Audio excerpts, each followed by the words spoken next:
किसी भी EFI गाड़ी की इंजन ट्यूनिंग और ख़ास तौर पे इलेक्ट्रॉनिक थ्रॉटल की सर्विस के बाद ज़रूरी है कि आप उसको रीसेट करें।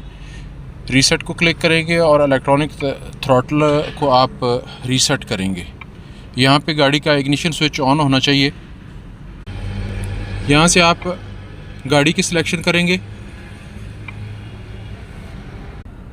ये आपके सामने गाड़ी का वर्जन आ गया, ECM PCM रीसेट, और इसे आप ओके करेंगे। दोबारा ओके किया उसको। यहाँ से आप थ्रॉटल पोजीशन चेक करेंगे।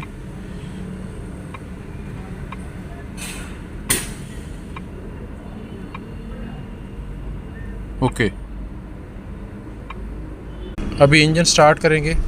इंजन स्टार्ट करने के बाद इंजन के RPM आप देख रहे हैं कि बिल्कुल एक जगह पे रुक गए।